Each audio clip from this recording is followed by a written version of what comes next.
Waste Bengal के चुनाव के नतीजे आने के बाद जिस तरीके से टीएमसी बिखरी है,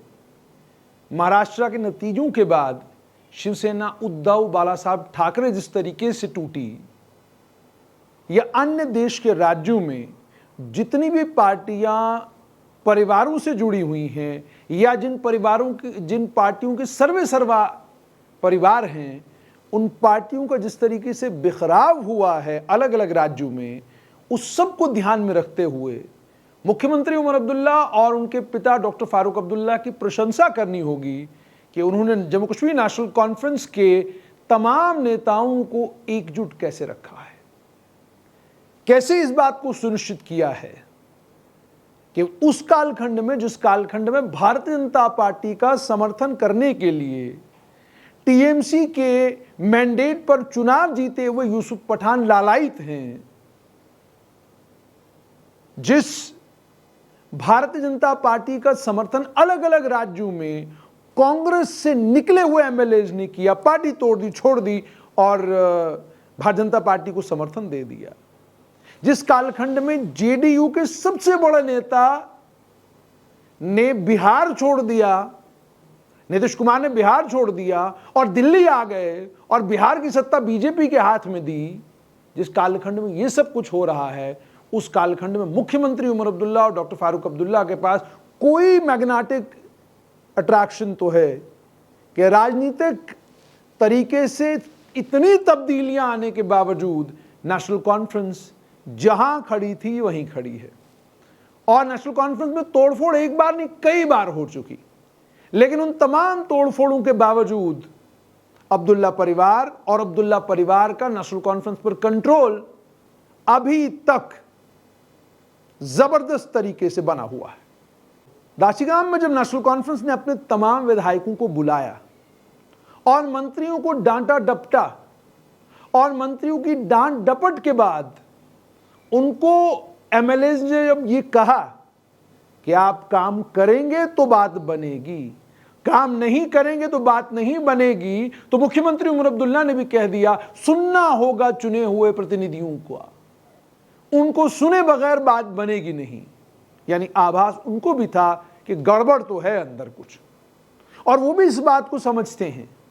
लोभ और लालच के इस कालखंड में जहां पर एक सत्ताधारी दल के साथ जो नेता हैं रात को कस्में और खाते हैं, वादे करते हैं कि हम छोड़ के नहीं जाएंगे, सुबह दूसरी पार्टी के साथ तस्वीर खिंचाते नजर आते हैं।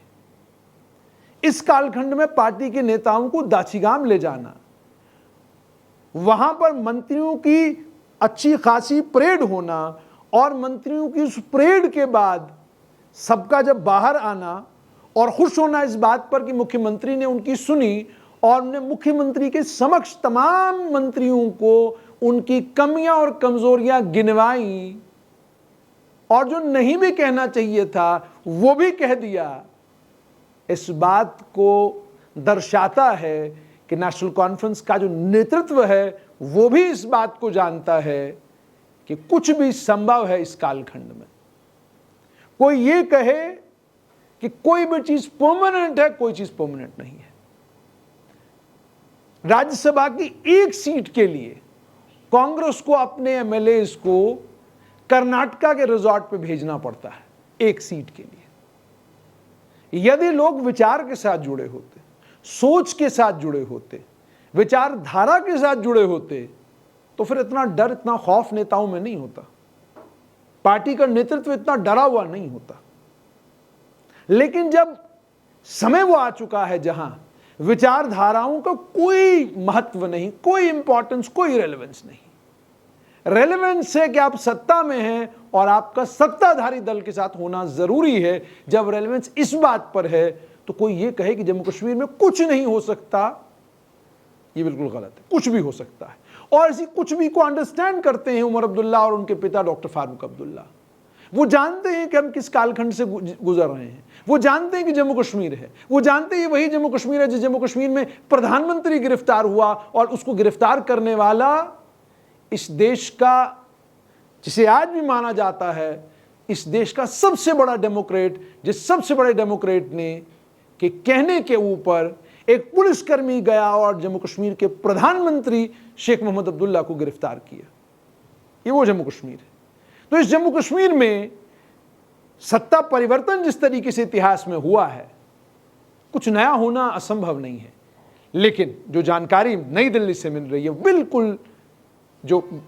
नई दिल्ली में अलग अलग राजनीतिक दलों के साथ जुड़े हुए लोग हैं, जो भारतीय जनता पार्टी के नेताओं की समझ रखते हैं, और बीजेपी के कुछ नेता जब आप उनसे बात करते हैं, वह आपको एक बात बिल्कुल दो टोक बोलते हैं कि जम्मू कश्मीर की सरकार मुख्यमंत्री उमर अब्दुल्ला की सरकार है। ये सरकार, इसके पास मैंडेट है, उस मैंडेट को लेकर ये सरकार अपना काम करती रहेगी, केंद्र सरकार इनकी मदद करता रहेगा, कोई परिवर्तन इसमें आने वाला नहीं है। जम्मू कश्मीर की सरकार को डिस्टेबलाइज करने की कोई कोशिश दिल्ली से नहीं की जा रही है, ना की जाएगी। जम्मू कश्मीर की सरकार मुख्यमंत्री उमर अब्दुल्ला चला रहे हैं, वही चलाते रहेंगे। हालांकि खबरें आ रही हैं, और आई भी बड़ी बार। खबरें क्या, यूं कई अफवाहें कि नेशनल कॉन्फ्रेंस के एमएलए बीजेपी के नेता और एलओपी सुनील शर्मा के संपर्क में हैं, मिलते जुलते रहते हैं, बातचीत होती रहती है। इस समय जो चल रहा है जम्मू कश्मीर, उससे दुखी भी हैं, काम नहीं होते उनके,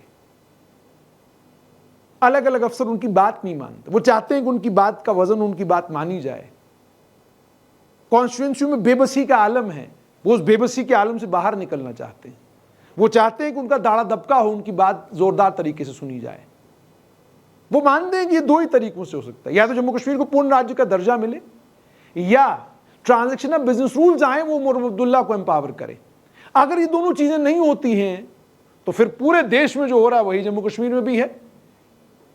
कि भाई भारतीय जनता पार्टी की सरकार होगी तो ही होगा, वरना नहीं होगा। क्योंकि देश भर में तो यही है, जिस जगह भारतीय जनता पार्टी की सरकार है कहा जाता डबल इंजन सरकार है, और जहां बीजेपी की सरकार नहीं है वहां कहा जाता दिक्कतें और परेशानियां हैं, और वहां बीजेपी प्रयास करती है सरकार बनाने की। जैसे मैंने आपको कहा कि जो राजनीतिक विशेषज्ञ हैं, जो राजनीति को जम्मू कश्मीर की समझते हैं, वो मानते हैं इस बात को कि मुख्यमंत्री उमर अब्दुल्ला केंद्रीय गृह मंत्री हो या प्रधानमंत्री नरेंद्र मोदी, दोनों के करीब हैं, और दोनों ये मानते हैं कि इस समय जो जम्मू कश्मीर का नेतृत्व वो कर रहे हैं, बढ़िया कर रहे हैं। वित्त मंत्री इनकी प्रशंसा करते हैं, रक्षा मंत्री इनकी प्रशंसा करते हैं, और इतना ही नहीं बल्कि अल्पसंख्यक समुदाय के, अल्पसंख्यक मंत्रालय के मंत्री जो हैं, माइनॉरिटी अफेयर्स के जो मंत्री हैं, वो भी इनकी तारीफ करते हैं। सिविल एविएशन मिनिस्टर इनकी तारीफ करते हैं।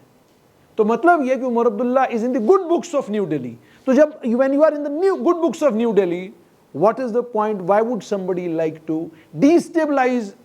Government in Jammu and Kashmir? ये एक बड़ा सवाल है। लेकिन जो हालात और जो परिस्थितियां जम्मू कश्मीर में है, जिसमें परिवर्तन की आशंका अब नेशनल कॉन्फ्रेंस के तमाम एमएलए को है, उनको लगता है जल्द 1-1.5 महीने के बाद जम्मू कश्मीर में काउंसिल ऑफ मिनिस्टर्स में फेरबदल होगा,